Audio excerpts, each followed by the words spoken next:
Awesome. Hello everyone. As you may know, NSKF World in Pemba Tamang Sensei has started online karate lessons since October. We are going to hold another online seminar held on November 29th for NSKF members in India.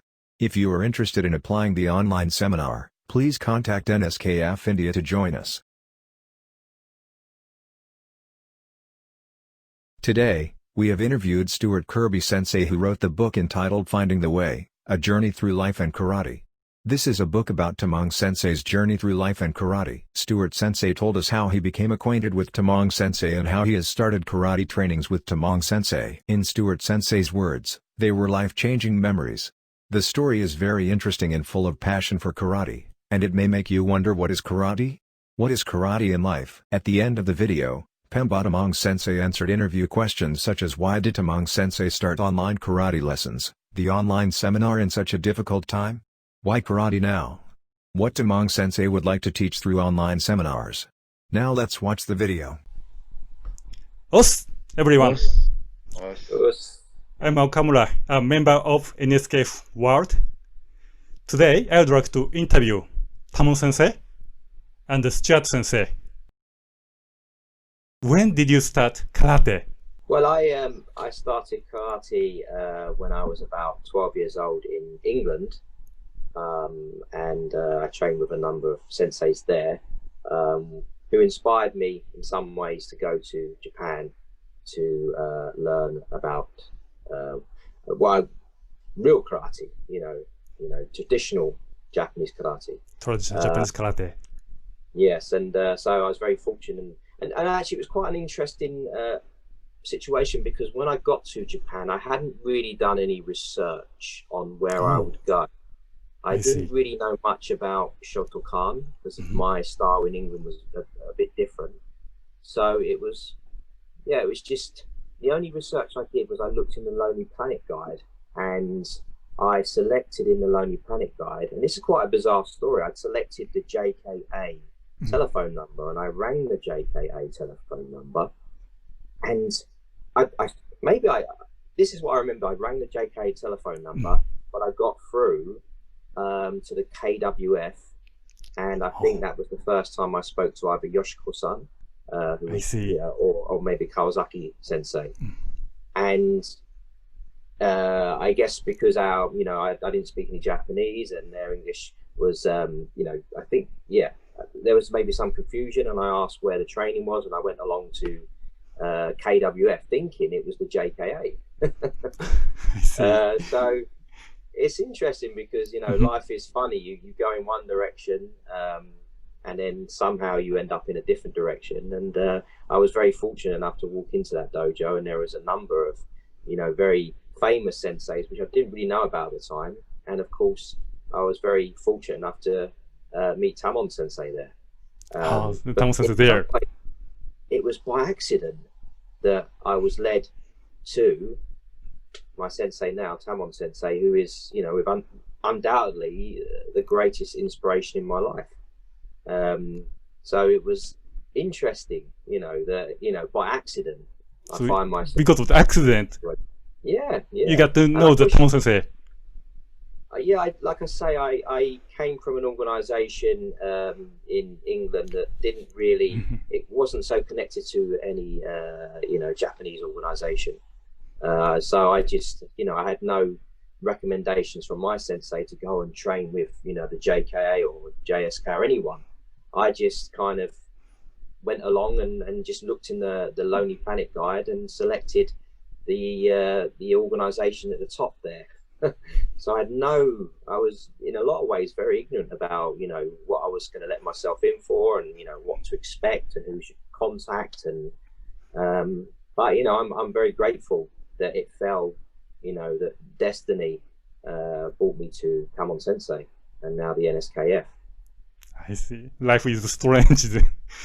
Yeah, but also perfect. That good accident then. Yes. And so from then, there was it was a very, in some ways it was a nice environment there. Yoshiko-san was there, and I was made to feel very welcome, and I was very fortunate at the time that also Nicola Sensei was there. He just started training, so he made me feel very welcome, and we just went from there. Focused on our training in the dojo, but then after a while, being the type of person that Tamang Sensei is, being very warm, friendly, and open, and wanting to share and discuss life and love and everything. Naturally, we started to meet up with Sensei and go to his restaurant, and we've got a very, very lovely experience to get to know him, and of course lovely Maddie, and then eventually Yuta came along, and we got to know Yuta, and then later on Sada. So yeah, once again, what a wonderful accident. I see. Tamang Sensei, do you remember that time? Of course. When Stuart Sensei. Yeah. It's a long time back, but it's very beautiful memory. We make it. We have a great time, and of course, karate and a lot of our private life also we share each other. So it's a wonderful time. It was beautiful.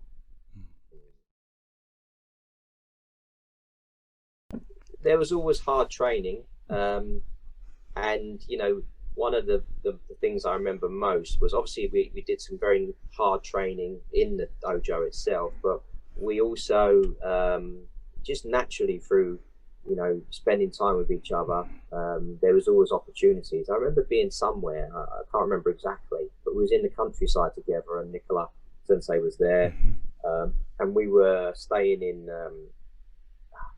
the name of the type, is it a ryokon, the Japanese hotel, and there was tatamis. It was a very traditional hotel, and I remember being in the room there, and we did some very lovely training together, before I think we were going for an evening meal, just kind of spontaneous. Just decided, right, get your doggies on, let's do some training. Wow. So it was I feel very, very lucky to have been in that position, because it's a privilege to be somewhere, hanging with a very important sensei, and also Nicola Sensei, and then suddenly just talking about life and everything. And then what was wonderful is Sensei is always able to bring a life experience and connect it to karate. And that's probably what happened that afternoon or late evening. We just were talking about something, and then it led to a technique, and then it led to us putting our dojis on and doing some very personal and precious training. So very lucky. That's wonderful.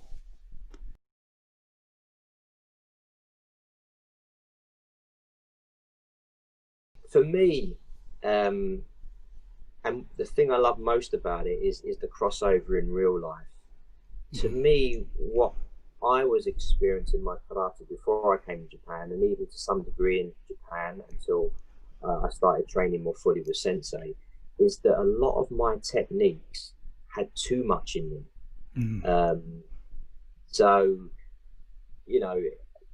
the techniques weren't particularly efficient or weren't powerful enough. And I think, I recognized that for many, many years, especially training in England, where I didn't have confidence with my karate, to the point, and this sounds bad, but to the point where I didn't have a complete belief in karate. So I used to train other martial arts, Aikido, Jiu-Jitsu, because I felt there was something missing. I couldn't feel strong enough in my karate to not, I was looking elsewhere. I was thinking, my karate is not strong enough here, so I need to fix it. I need some Jiu-Jitsu or Aikido. But then, of course, when I started training with Tamang Sensei, and he started to teach me about, remove this from your, make sure you're using your hips perfectly, but you're doing this extra movement here. And he slowly, as he always says, slowly by slowly, he took out these elements in my karate, which was actually preventing me from doing the technique correctly. Once they were removed, and I'm not saying they was all removed, I've still got a lot of work to do, but once they started to be removed and my technique started to get better and stronger, I realized that karate is everything, and I didn't need other martial arts, or to learn other martial arts. And for me, that was a big thing, to suddenly, to gain that confidence. And I just want to add this part: when you go to Japan, you go there with a kind of romantic vision about, I'm going to learn these amazing techniques. I'm going to be doing these jumping up in the air, spinning around in the air kind of, I don't know, that you see in the martial arts movies. But the amazement of it all, the incredibleness of it all was to actually go deep into your existing techniques and just remove things, adjust things, and then suddenly, boom, they become powerful techniques. And that's what Tamang Sensei taught me. And when I go and see other karate in England now, you can see that I can see what my old karate used to be like compared to what it is now. And I'm very grateful for Sensei to guiding me in that direction.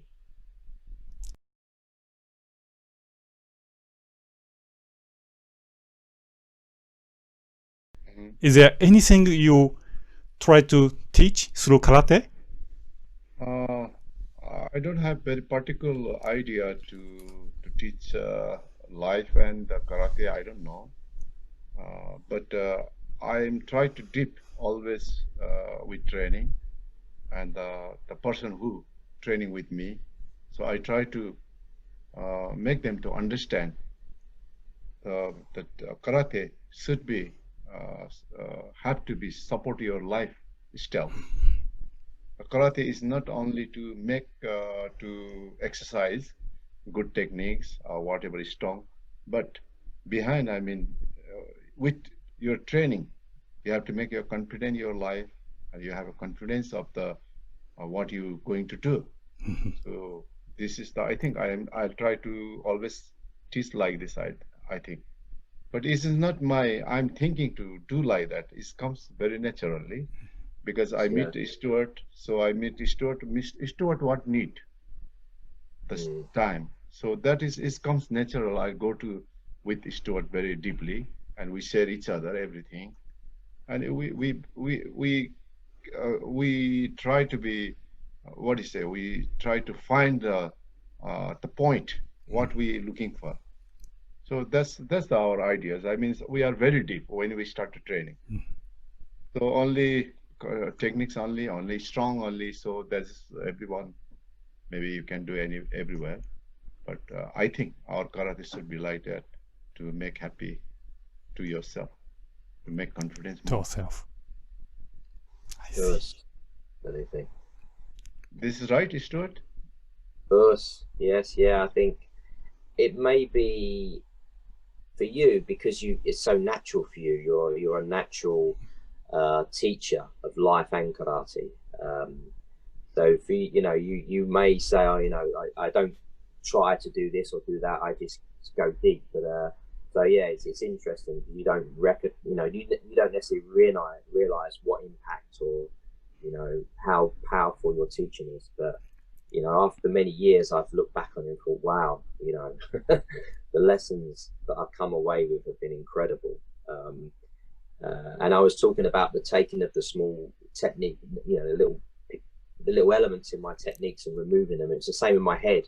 I've always been someone who has, and Sensei always used to say, look at my face and go, you have too much confusion. Could be anything about life, work, relationships. And he would always, I go and see him in Fujisawa, and he'd look at my face and go, you have much confusion. And during my stay there, he would take the confusion out slowly by slowly, and then when I would leave, I would feel refreshed, I would feel focused, I would feel more powerful.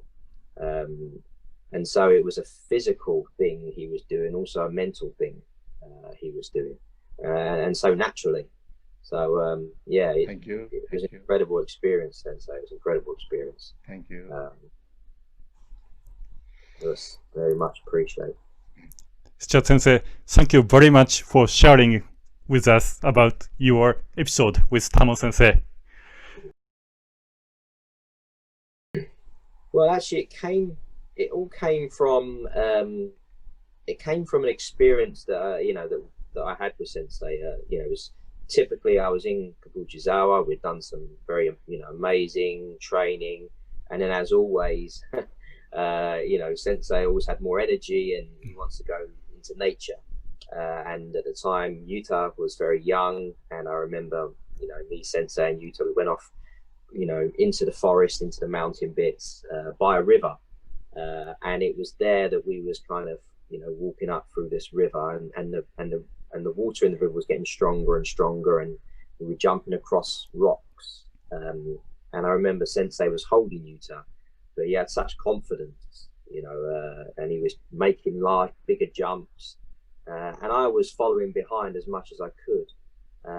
But after a while, you know, some of the jumps he was making, I was like, wow, I can't do this. And I couldn't do it, not because physically I couldn't do it, but mentally I had all these blocks, because of course, if something went wrong in the jump, I would literally slide off the rock, maybe smash my head and fall into the river. And so Sensei was able to immediately, he gave me some advice on adjusting my techniques first, but most of all, he then started explaining to me about, you know, making sure my mind was calmer and more focused on the jump, you know, making me connect with the rock, you know, and communicate with the rock that I was about to jump onto. Essentially, he was trying to stop me from looking at all the other possibilities of, you know, accidents and breakages and things that hold people back. And, you know, so this was an amazing life lesson. You know, when you're moving forward in life, going from one difficult jump to the next, if you crowd your head with all these other possibilities and worries, you know, you don't make the jump successfully. You don't want to make the jump. And Sensei was able to teach me this. And so after that, we then returned to Sensei's home and restaurant, and we later was talking about this. And it was the kind of basis of that experience that we was fortunate enough to get an invite from Shotokan magazine to write an article. And it, you know, my experience of going to visit Sensei and train with Sensei. And so I was able to, you know, convey all that experience in that article. And I believe the article was received very well, and, you know, many people were happy with it. And so naturally, you know, that's just one little story, and when you've been around Sensei, you've got thousands of those. So a book was the natural evolution of what to do next. Although we're going to be waiting for the motion picture soon, the movie, one day. If you haven't read Finding the Way, A Journey Through Life and Karate written by Stuart-Sensei, I highly recommend you to read it. The book contains many amazing stories of Tamang Sensei.